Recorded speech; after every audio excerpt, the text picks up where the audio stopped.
নমস্কার বন্ধুরা, আপনারা ভালো আছেন? আমি ভালো আছি, আশা করছি আপনারাও ভালো আছেন। যে যেখানে আছেন সুস্থ আছেন। রাখির ছোট্ট সংসারে আপনাদের সবাইকে স্বাগত জানালাম।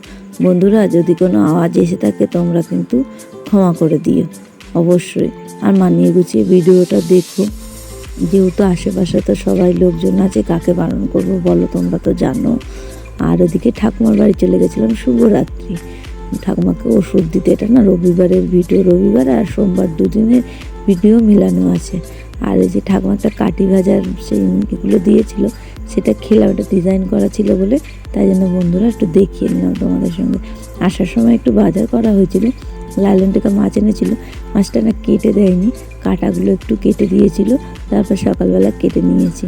আর এদিকে সবজি কিছু আনা হয়েছিল, সেটাও বন্ধুরা তোমাদের সঙ্গে একটু দেখিয়ে নিলাম।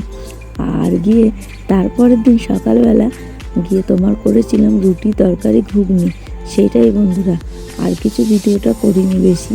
তারপরে এসে ভেবেছি রান্না করবো, যেহেতু সকাল থেকে বৃষ্টি আরম্ভ হয়েছিল।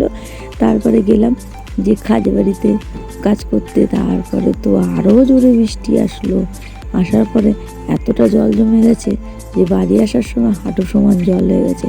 বাড়িতে আসলাম, বড়মশাই বলল যে চলো টোটোটা উঁচু করে দিই। আর এই যে কাকিমাদের বাড়িতে একটু ভিডিও তুলেছিলাম, যেহেতু বৃষ্টি পড়ছিল সেই জন্য এটা কাজের বাড়িতে ভিডিওটা করা।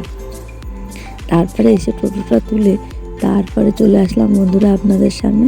বিজেপুরে চান করে বাথরুমে এতটা জল থই থই করছিল, যেহেতু কারেন্ট ছিল না, তাই জন্য একটু অন্ধকার এসছে সেই সময়টা, সেই জন্য তোমাদের দেখাতে পারিনি বাইরে কতটা জল জমেছে দেখুন বন্ধুরা।